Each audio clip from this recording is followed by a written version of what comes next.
what's up? Red Panda Anthem. Red Panda, what's good?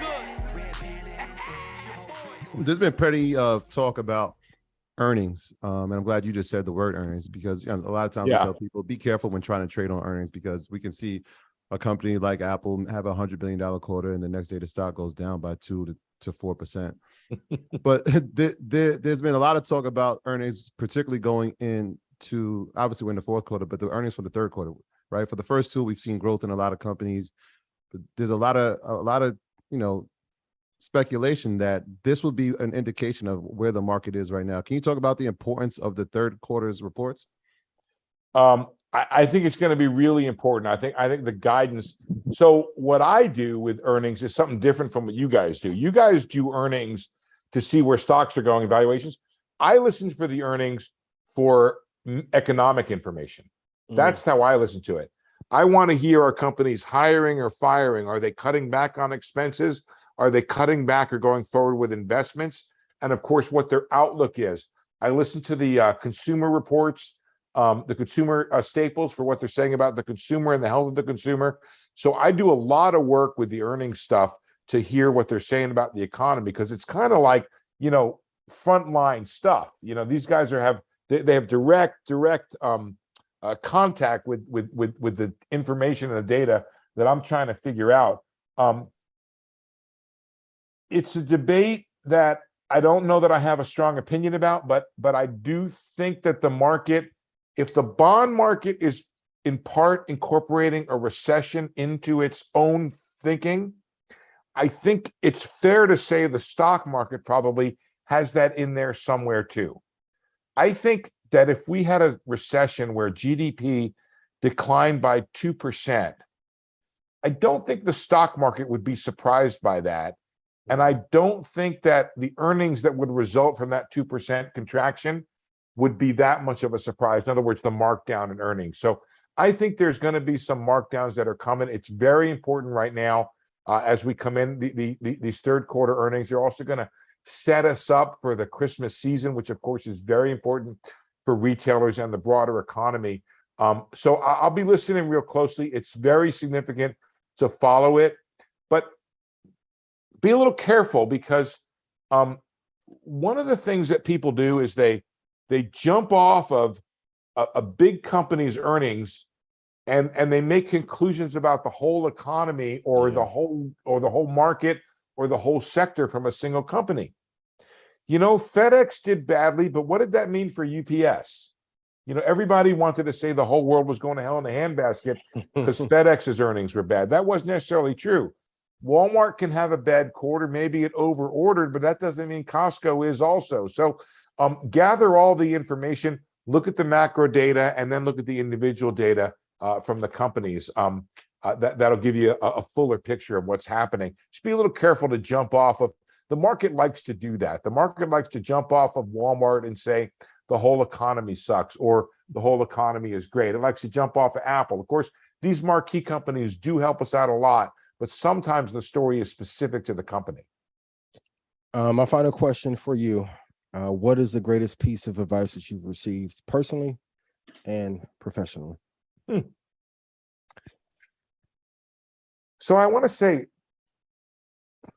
professionally, it was work for good people at whatever price they want to give you, work for good people.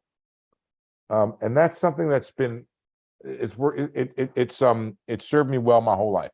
That's a good one. I went down to Florida and became a reporter at a small newspaper because there was a really good editor there. And then I moved to a bigger newspaper. There's a really good editor there. So always work for good people.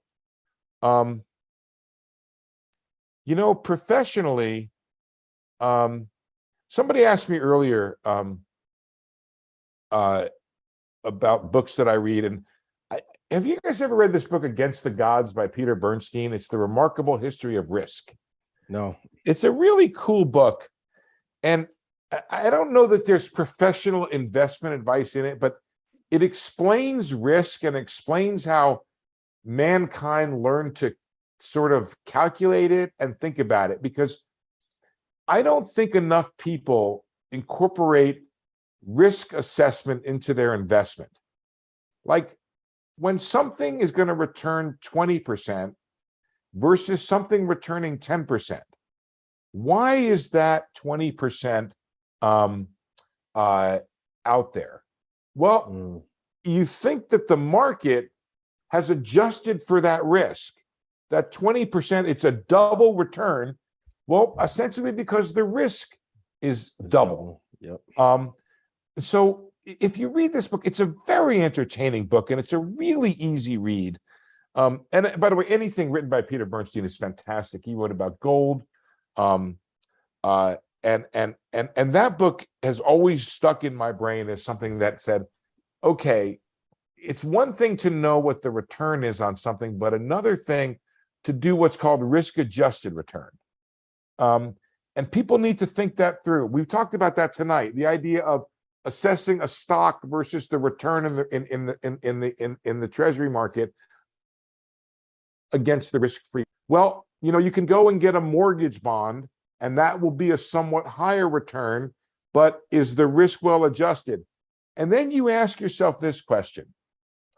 When I come to the table, what am I bringing in terms of my ability to assess that risk better or worse than the market has already done?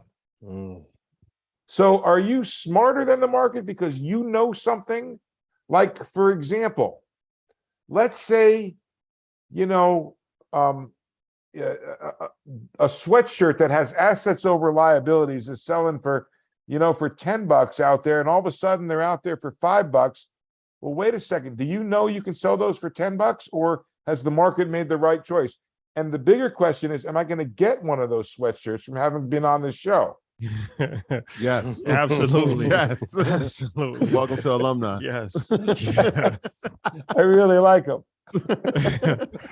Yes. Yes. I mean, that was, you know, somebody just quoted some that you know, it's like all these companies, Pelotons and those things. What were they thinking? That the world was always going to be indoors, and there was going to be, you know, go to the moon with selling Peloton and that kind of stuff? No I way. mean, you could see that crash coming from a mile away. I was sort of surprised that smarter people didn't prevail in that regard. The world was going to normalize eventually. I just don't understand why people priced it to be, you know, we were not going to stay indoors for the rest of our living days. Even the people that stayed indoors weren't working out. They were using them as clothing racks. I mean, I know they're partnering with Amazon and Hilton, and I've never seen 50 people use a Peloton at one time. So yeah. Good point. Good point.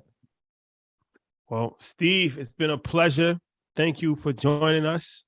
Now you gotta get up early for Squawk Box, but no, I'm off tomorrow. I took a few days off this week, but I said no way, I'm not doing this. So you're right. Appreciate that. I appreciate that, and we definitely will have the merch delivered to you. Yes, Assorted colors. Care package is on the way. It's on the no, way. I only need one, but I love it. Assets over liabilities, very important. Very important. Which color do you prefer, Steve? I like the blue a lot. The blue looks good. I don't think I'm going to wear it as good as you, but it looks good.